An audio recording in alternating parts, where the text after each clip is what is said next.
Hai hai hai. Selamat datang kembali di channel Min Donghua. Kali ini kita akan melanjutkan cerita Donghua, Apotesis. Gak pakai lama lagi, langsung aja kita ke ceritanya. Check it out.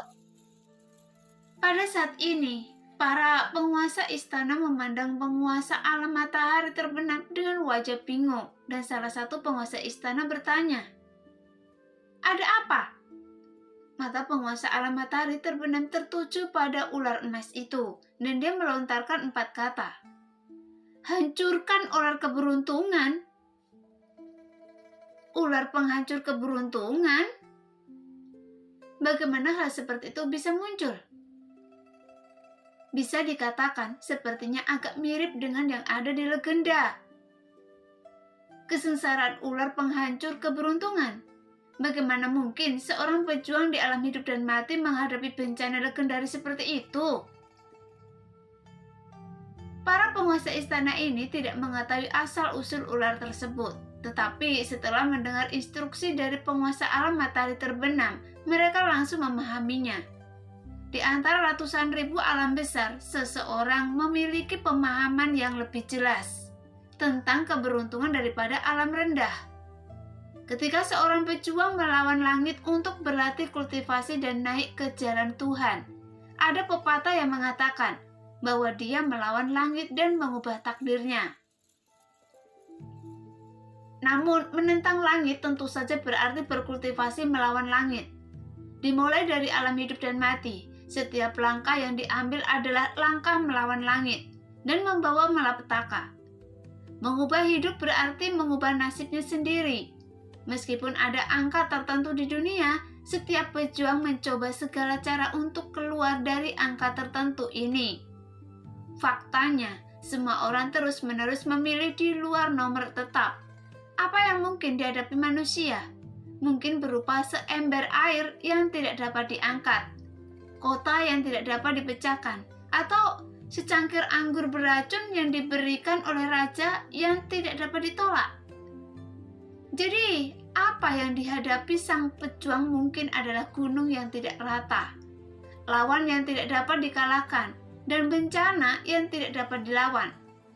Bahkan jika seluruh kekuatan seseorang telah habis, inilah sebabnya mengapa para prajurit di alam atas sangat menyukai hantu bunga teratai. Karena kehidupan di alam semesta semuanya termasuk dalam jalan surga, mulai dari bintang di langit hingga konsep semut, dan jumlah teratai yang mekar berarti kemungkinan melompat keluar dari putaran surga ini. Jika Anda melompat keluar, takdir yang ditentukan oleh surga akan menjadi akhir, yaitu kebebasan sejati. Jika Anda tidak bisa melompat keluar, Anda akan terus bereinkarnasi di satu era. Setelah era berikutnya, mungkin Anda akan menjadi seorang Tianshun. Tapi bagaimanapun juga, dia tidak bisa keluar dari kebiasaan ini. Oleh karena itu, semakin banyak bunga teratai yang mekar, semakin kuat keberuntungannya. Ini juga merupakan kesimpulan yang diterima secara umum di dunia atas. Jadi, ini bukanlah simbol bakat, tetapi seringkali lebih penting daripada bakat. Oleh karena itu, penguasa alam matahari terbenam memandang loseng pada penghancuran ular keberuntungan, dan pada 35 daun teratai Mahayana di atas kepala loseng, dan akhirnya bergumam, nasib macam apa yang dimiliki loseng? Pimpin saja jalan surga untuk turun dan menghancurkan ular keberuntungan. Mendengar keraguan penguasa alam matahari terbenam, Yun Luo mengambil inisiatif dan berkata, "Loseng memiliki takdir ganda. Sebenarnya takdirnya dalam perang dunia besar sebenarnya ada takdir yang salah, karena takdirnya tidak bisa dikendalikan oleh orang lain." Penguasa alam matahari terbenam sedikit terkejut, dan ada tatapan aneh di matanya. "Sepertinya saya akan memberitahu orang-orang di Pavlov Lingyan sekarang." Yun Luo mengatupkan bibirnya dan tersenyum. Mari kita tunggu sampai dia mengatasi kesengsaraan. Pavlov Lingyan memang tempat yang baik untuk Loseng, tetapi Loseng telah mewarisi terlalu banyak hal penting. Tapi bisakah Loseng benar-benar selamat dari bencana ular yang menghancurkan keberuntungan ini? Ada ekspresi khawatir di wajah penguasa alam matahari terbenam. Jelas, ular bambu penghancur keberuntungan berbeda dengan kesengsaraan surgawi pada umumnya. Ular bambu ini dapat menelan keberuntungan, dan selain bakat, yang terpenting bagi seorang pejuang adalah keberuntungan itu sendiri. Mereka yang memiliki keberuntungan yang kuat dapat bertahan dari krisis yang tiada akhir, dan bahkan mengubah krisis menjadi peluang, dan memiliki perjalanan yang mulus kemanapun mereka pergi. Mereka yang memiliki keberuntungan yang lemah, meskipun mereka berhati-hati, akan menghadapi pembunuhan di setiap langkah yang mereka ambil. Tapi itu sulit untuk maju selangkah demi selangkah. Jika keberuntungan Loseng ditelan oleh ular penghancur keberuntungan ini, mungkin Loseng akan mendapat masalah. Pada saat ini, Loseng melihat ular emas yang merangkak perlahan di langit dan merasakan firasat buruk di hatinya. Ular emas ini tidak memiliki banyak kekuatan dan tidak jauh lebih kuat dari kesengsaraan guntur, kesengsaraan api, dan kesengsaraan mimpi buruk. Namun setelah melihat ular emas ini, Loseng merasakan krisis di hatinya. Seolah-olah ular emas ini bisa ambil barang terpentingnya. Ketika ular emas ini merangkak perlahan di udara sampai titik tertentu, mereka membuka mulutnya dan sepertinya akan menelan sesuatu di udara. Tapi apa yang mereka makan? Melihat pemandangan itu, ada keraguan di wajah Loseng. Ini keberuntungan, Suara Sun menyampaikan. Ini adalah ular bambu penghancur keberuntungan yang dapat langsung menelan keberuntungan para pejuang. Ular penghancur keberuntungan ini adalah jenis makhluk yang sangat istimewa yang dapat memakan keberuntungan. Ingin menelan keberuntungan saya?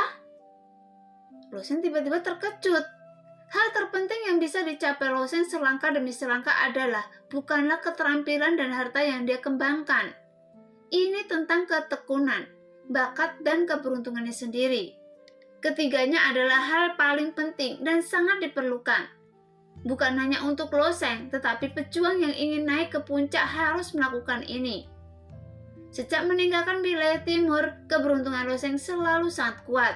Keberuntungannya tidak hanya mempengaruhi dirinya sendiri, tetapi juga mempengaruhi orang-orang di sekitarnya. Oleh karena itu, setiap orang yang dekat dengan Loseng selalu mendapatkan keberuntungan. Sioyokin memasuki alam ungu dan dia bisa menjadi murid Menara Wuding. Ini juga dipengaruhi oleh keberuntungan Loseng. Kemudian Ning Yudi, Su Lingyun, dan bahkan Hua Tianming dan yang lainnya, semua memiliki peluang mereka sendiri. Kurang lebih mereka juga terpengaruh oleh keberuntungan Loseng yang kuat, dan mengubah peruntungan seseorang bukanlah hal yang mudah. Loseng pernah berpartisipasi dalam ujian roda keberuntungan di makam abadi Tianmo dan dikutuk oleh gadis suci kerajaan dewa.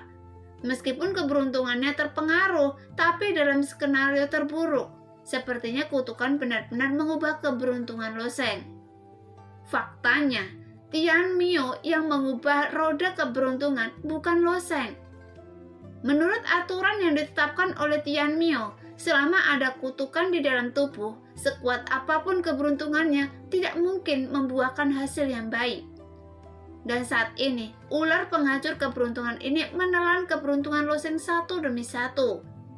Setiap kali keberuntungan ini ditelan, itu tidak akan pernah bisa ditebus.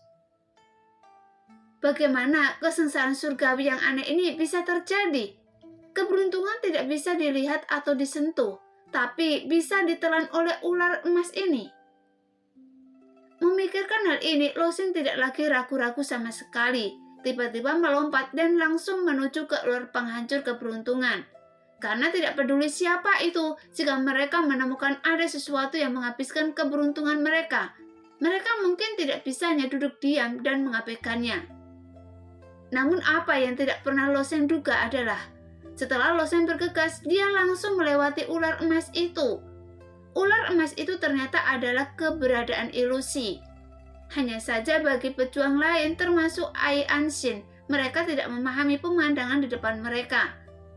Menurut mereka, ular emas yang turun dari langit ini memiliki kekuatan yang kecil, dan secara alami jauh lebih rendah daripada bencana yang dihadapi Ai Anshin.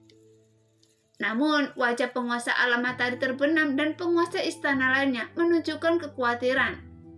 Ketika seorang pejuang mengatasi suatu musibah, dia tidak bisa mengandalkan bantuan pihak luar dan hanya bisa mengandalkan kekuatannya sendiri untuk menghadapinya. Awalnya, penguasa alam matahari terbenam berpikir bahwa Loseng memiliki tindakan balasan. Tetapi setelah melihat adegan ini, dia mengerti bahwa Loseng sepertinya tidak memiliki cara untuk menghadapi ular penghancur keberuntungan.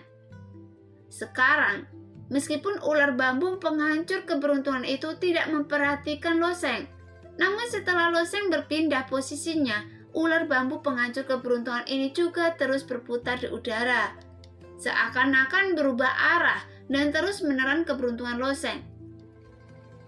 Ular penghancur keberuntungan ini bukanlah makhluk hidup atau telah melampaui batas makhluk hidup.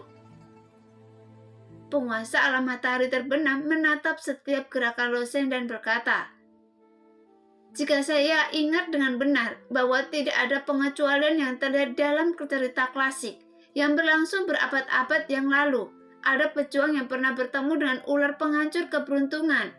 Mereka yang memenuhi syarat untuk menyebabkan ular penghancur keberuntungan secara alami akan memiliki keberuntungan yang sangat kuat. Setelah bencana ular penghancur keberuntungan datang, dia hanya bisa menyaksikan ular-ular ini menelan keberuntungannya tanpa perlawanan apapun." Seorang penguasa istana tidak bisa menahan diri untuk tidak menggelengkan kepalanya.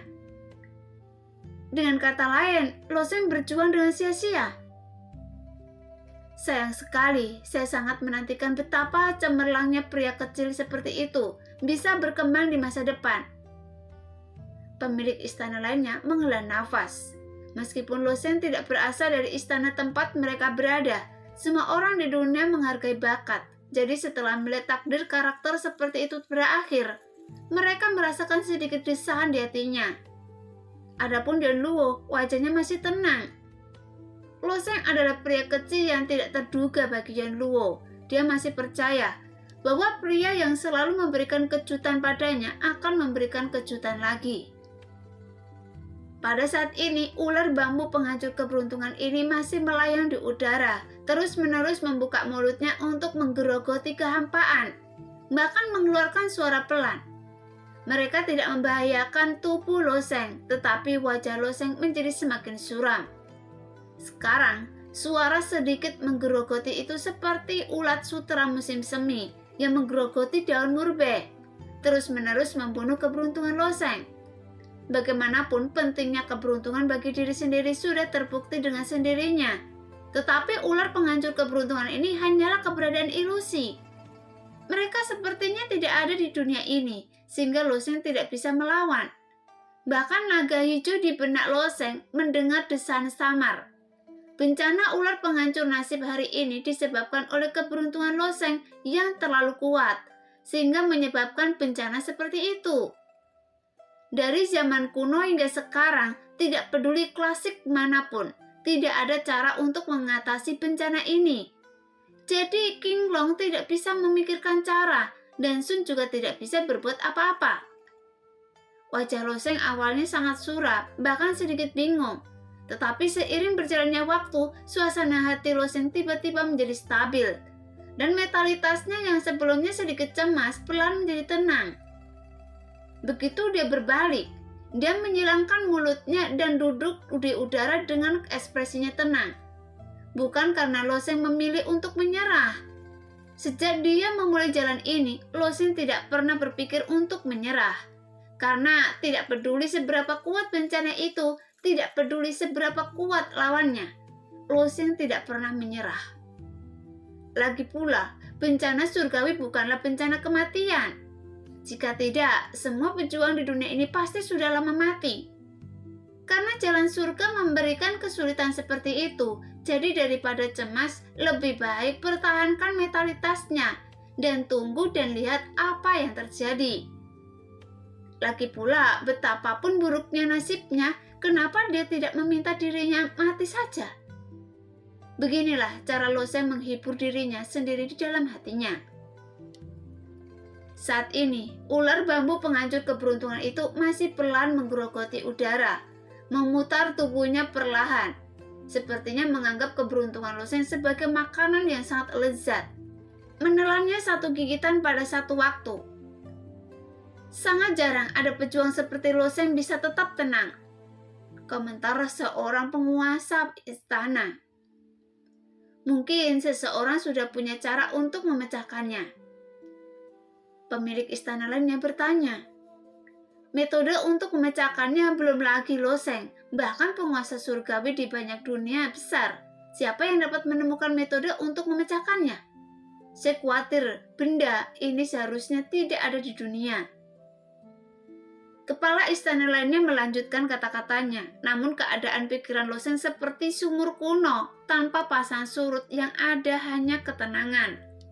Bagaimanapun bencana ular penghancur takdir ini adalah bencana baginya, namun dia menggunakan bencana ini untuk melatih kondisi pikirannya. Jadi, bagaimana saya kehilangan perlindungan keberuntungan? Berkali-kali keberuntungan memang bisa mendatangkan banyak keajaiban, karena perjalanan saya hingga saat ini tidak hanya didasarkan pada keberuntungan saja. Tanpa keberuntungan, jalan masa depannya mungkin lebih sulit, yang berarti saya akan menghadapi tantangan yang lebih sulit. Lalu kenapa saya harus cemas? Teruskan. Memikirkan hal ini, loseng membuka matanya lagi. Dengan sedikit kedalaman di matanya, menghadapi bencana yang tak tertahankan ini, hati seni bela diri loseng kembali bersublimasi. Karena ini adalah pertarungan antara untung dan rugi. Dan ini juga merupakan realisasi melakukan sesuatu. Meskipun dia tahu dia tidak bisa melakukannya. Ai Ansin berdiri tepat di seberang loseng. Ketika dia dan loseng saling memandang, jantungnya tiba-tiba berkontraksi ketika dia melihat mata loseng. Dia tidak mengerti mata loseng, tapi mata yang dalam itu mengandung emosi yang sangat kompleks. Loseng, apa yang terjadi? Sebuah misteri besar muncul di hati Ai Ansin. Dia tidak tahu apa yang dialami loseng dalam waktu singkat ini. Tidak hanya Ai Ansin, tetapi juga para prajurit dari istana ke-13 yang hadir. Ketika mereka secara tidak sengaja bertemu dengan mata loseng, jantung mereka berdebar kencang. Pada saat ini, penguasa alam matahari terbenam benar-benar bertepuk tangan. Anak ini sangat hebat. Dia tahu bahwa dia tidak bisa melawan ular penghancur keberuntungan ini. Tapi sebenarnya dia menggunakan ular penghancur keberuntungan ini untuk mengasah kondisi pikirannya. Saya khawatir ambisi seni bela diri anak itu akan meningkat pesat. Jelas, hanya sedikit pejuang yang bisa tetap tenang dalam keadaan seperti itu. Tidak hanya itu, mereka juga menggunakan perubahan drastis ini untuk mengasah diri mereka sendiri. Penguasa alam matahari terbenam juga memuji loseng atas kejahatannya. Setiap pejuang memiliki kepribadian yang berbeda dan pola pikir yang sedikit berbeda. Sama seperti sifat penguasa alam matahari terbenam yang lugas, dan dia penuh pujian ketika bertemu orang-orang yang mengaguminya. Sedangkan kepribadian Yonluo lebih tertutup. Melihat loseng seperti ini, dia menunjukkannya sedikit senyuman. Namun Yonluo tetap sangat mengapresiasi penampilan loseng. Sekalipun pola pikir loseng berubah lagi, ular bambu penghancur keberuntungan itu masih terus menggigit di udara. Bagi ular bambu penghancur keberuntungan ini, pesta ini masih jauh dari selesai. Namun setelah beberapa batang dupa lewat seperti ini, sesuatu yang aneh terjadi. Pada saat ini, angin sepoi-sepoi tiba-tiba bertiup. Angin itu dihasilkan di sekitar loseng, menyapu ke segala arah. Saat angin sejuk bertiup melalui rambut Ai Ansin, ekspresi keraguan muncul di wajahnya. Angin bertiup, tapi dari mana datangnya angin? Ada juga keraguan di wajah semua orang. Tempat ini telah tertutup sepenuhnya oleh lelaki tua berpakaian biasa itu. Angin dari dunia luar tidak bisa bertiup. Tapi sekarang setiap prajurit berdiri dengan tenang dan tidak ada yang menggunakan keahlian mereka. Secara alami tidak dapat mengganggu aliran udara ini. Bahkan dosen sendiri tidak bergerak sama sekali, melainkan duduk di sana dengan damai seperti batu. Sebagai perbandingan, kelompok penguasa istana ini termasuk master alam matahari terbenam jauh lebih kuat daripada para prajurit istana ke-13 dan secara alami jauh lebih tajam daripada mereka. Penguasa alam matahari terbenam menatap Loseng, kemudian dia berkata, "Angin ini datang dari belakang Loseng. Ada sesuatu di belakangnya." "Saya tidak merasakan apa-apa. Tidak ada apa-apa pun di belakang Loseng." Pemilik istana lain melihatnya dan dia sangat yakin dengan penilaiannya. Beberapa pemilik istana lainnya juga mengangguk. "Memang tidak ada yang aneh di belakang Loseng." "Jelas, meskipun angin sebenarnya memang ada, tapi bukan kekuatan hukum hakikat yang sebenarnya. Tampaknya ada sesuatu yang sangat dahsyat, pertanda akan datangnya kelahiran, yang menyebabkan terganggunya aliran udara. Sekarang, angin sepoi-sepoi ini menjadi semakin kencang karena keterkejutan semua orang. Identitas angin menjadi semakin kuat dan berangsur-angsur berubah dari angin sepoi-sepoi menjadi angin kencang. Sehingga angin kencang ini menyelimuti semua orang dan mengeluarkan suara menderu. Faktanya, para pejuang yang hadir dengan mengandalkan pemahaman mereka tentang kekuatan hukum dapat mengaktifkan badai yang 10.000 kali lebih kuat dari kekuatan angin kencang ini. Hanya dengan satu pikiran, tapi tidak ada yang tahu dari mana angin ini berasal, atau bagaimana angin itu dihasilkan. Tepat ketika semua orang bertanya-tanya, seorang prajurit tiba-tiba menunjuk ke punggung Loseng dan berkata, "Lihat, apa itu?" Sebelumnya masih belum ada apapun di belakang Loseng, tetapi justru karena inilah yang terasa lebih aneh. Angin kencang yang terus menderu-deru bertiup ke setiap sudut menimbulkan jejak debu, sehingga penglihatan semua orang sedikit kabur. Tapi kekaburan ini tidak mempengaruhi penglihatan banyak prajurit. Namun saat angin kencang bertiup di belakang Loseng, semua orang menemukan sesuatu yang aneh. Angin ini sepertinya tidak mampu melewati punggung Loseng, juga karena angin kencang yang membawa sedikit debu menyapu bayangan samar di punggung Loseng, yaitu bayangan raksasa. Tepatnya tidak dapat dikatakan bahwa ini adalah bayangan, tetapi angin tidak dapat menembus raksasa ini dan secara samar-samar menguraikan garis besar ketiadaan.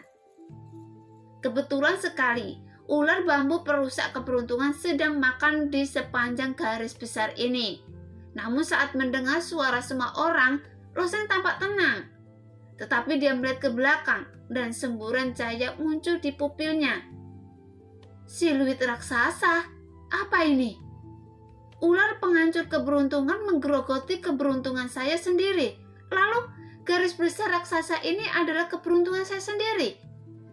Tapi mengapa keberuntungan saya seperti ini? Meskipun Loseng bisa tenang, dia pasti akan diliputi keraguan saat melihat pemandangan aneh ini. Dan yang lebih penting lagi, kapan makhluk ini mengikutinya?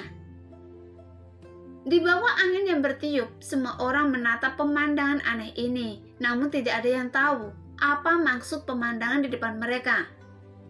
Apakah ini keberuntungan saya?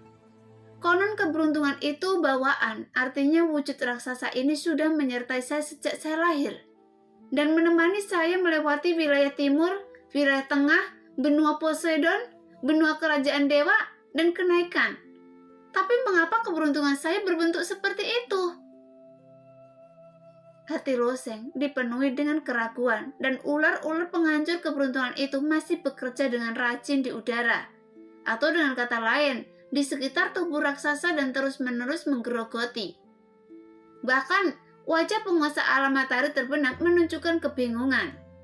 Kejadian tentang keberuntungan di alam atas cukup menyeluruh. Walaupun hal ini tidak dapat dilihat atau disentuh, namun semua orang paham betul bahwa keberuntungan adalah sesuatu yang nyata dan ada, dan dapat dibatasi jika digunakan cara-cara besar. Tapi keberuntungan hanyalah gambaran saja. Lalu bagaimana bisa berbentuk? Namun meski begitu, ular bambu penghancur keberuntungan pada awalnya adalah keberadaan yang legendaris dan terdengar sangat konyol. jika membicarakan tentang menggerogoti keberuntungan. Tapi hal seperti ini terjadi pada Loseng, dan apa yang terjadi sekarang tidaklah mengejutkan. Dan ketika semua orang merasa aneh, mereka melihat siluet raksasa mulai bergerak, dan angin tidak dapat bertiup melalui area ini, sehingga dapat membentuk bentuk raksasa. Di mata semua orang, bukan berarti raksasa mulai bergerak, karena mereka hanya melihat garis besar berubah bentuk dan meniup jalurnya angin. Perubahan tersebut menimbulkan ilusi. Raksasa itu bergerak dalam pandangan semua orang. Ketika dia melihat sosok raksasa itu, dia tiba-tiba mengangkat tangan dan menepuk dirinya sendiri dengan ringan. Seekor ular emas penghancur keberuntungan langsung hancur menjadi berkeping-keping. Melihat pemandangan ini, penguasa alam matahari terbenam terdiam. Para penguasa istana lainnya juga memiliki ekspresi yang sama, karena pemandangan ini di luar pemahaman mereka. Setelah ular bambu penghancur keberuntungan yang pertama hancur berkeping-keping, garis besar yang digariskan oleh angin masih melambai, dan tangan yang lain mengepuk-nepuk tubuhnya lagi. Kemudian ular bambu penghancur keberuntungannya kembali hancur berkeping-keping dan berubah menjadi sedikit debu emas. Lalu yang ketiga dan kelima, para penguasa istana menyaksikan dengan mata terbuka lebar, menahan nafas dan tidak ada yang berbicara. Jelas, tidak ada yang menyangka hal seperti ini akan terjadi. Jadi semua orang harus menunggu sampai mereka selesai membaca sebelum berbicara. Namun ular bambu penghancur keberuntungan itu hancur berkeping-keping hanya dengan satu tamparan. Meskipun ular bambu penghancur keberuntungan sebenarnya tidak banyak, hanya 8. Setelah beberapa tamparan ini, 7 ular bambu penghancur keberuntungan telah dihancurkan. Dan satu lagi, dilihat dari bentuknya, sepertinya telah menembus ke dalam raksasa ini. Kemudian mereka semua dapat melihat raksasa itu mengulurkan tangannya dan langsung mengambil ular bambu penghancur keberuntungan dari tubuhnya. Dengan remasan lembut tangan raksasa itu, ular bambu penghancur keberuntungan itu hancur berkeping-keping. Melihat pemandangan itu, Loseng juga menunjukkan ekspresi keheranan di wajahnya. Sebaliknya, sebagai yang mengalami bencana ini, dia pasti lebih terkejut dari yang lain. Dan saat mengamati garis besarnya, alis Loseng sedikit berkerut. Dia tiba-tiba merasakan perasaan familiar dari garis besar raksasa ini. Sepertinya dia pernah melihat sosok raksasa ini sebelumnya. Tapi siapa dia? Loseng tidak dapat mengingatnya. Ketika 8 ular bambu penghancur keberuntungan dihancurkan berkeping-keping, mereka berubah menjadi bubuk emas, tersebar satu demi satu, dan akhirnya menghilang di sekitar Loseng.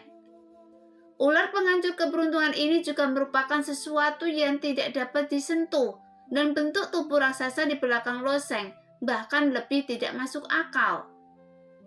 Setelah ular penghancur keberuntungan dilenyapkan, angin berangsur-angsur mulai berhenti, dan saat angin kencang mulai memudar, sosok raksasa itu tidak dapat ditarik keluar dan perlahan-lahan menghilang dari mata semua orang.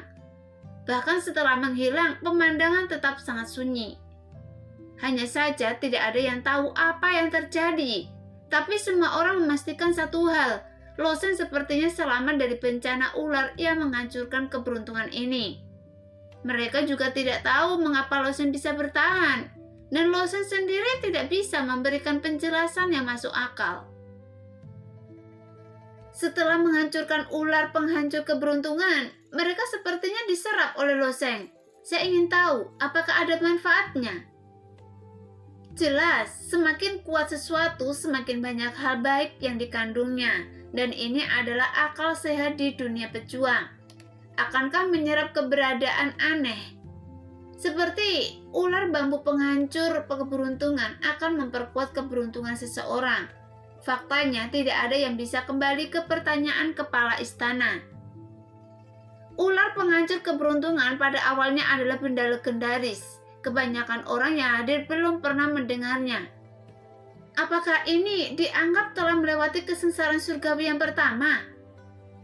Mata Loseng sedikit berkedip dan ekspresinya menjadi lebih tenang. Namun adegan selanjutnya membuat semua orang terdiam. Setelah kesengsaraan ular penghancur keberuntungan menghilang, Loseng segera menghadapi kesengsaraan guntur. Kesengsaraan guntur ini adalah bencana paling umum di antara kesengsaraan surgawi. Tetapi kesengsaraan guntur yang dihadapi Loseng jauh dari sebanding dengan kesengsaraan guntur biasa.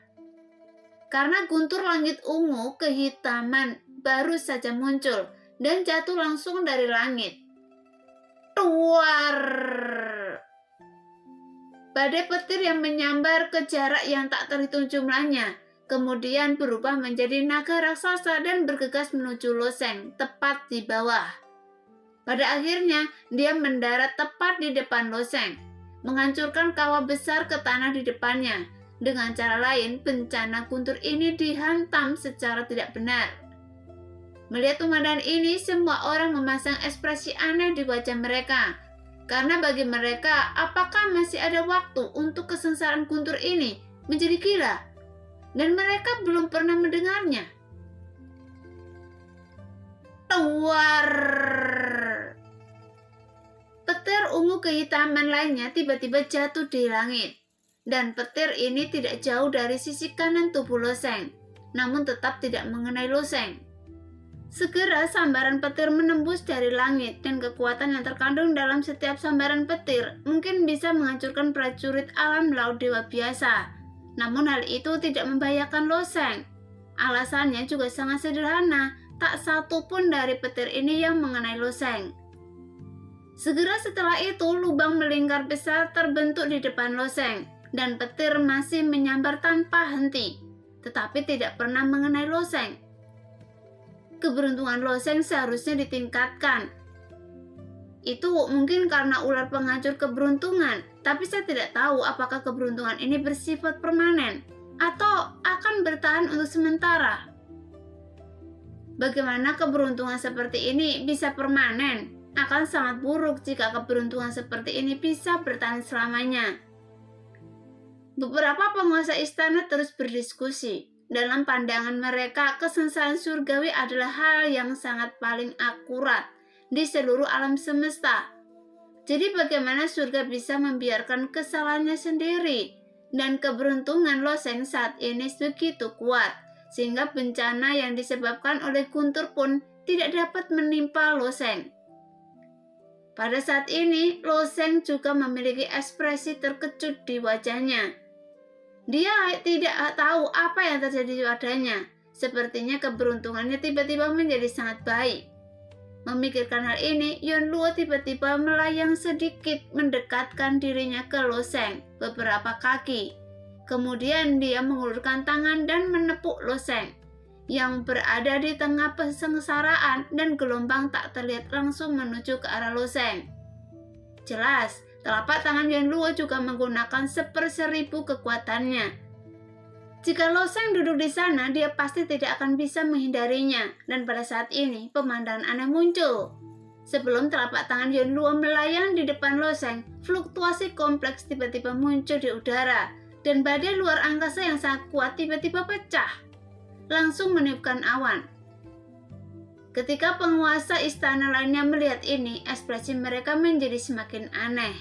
Badai luar angkasa itu pasti tidak dilepaskan oleh Loseng, juga tidak dilepaskan oleh orang lain, melainkan badai luar angkasa yang berbentuk secara alami. Meskipun alam laut oranye ini adalah antarmuka yang rusak, setelah bertahun-tahun dikelilingi oleh aliansi, kemungkinan munculnya badai luar angkasa di ruang stabil ini sangat kecil.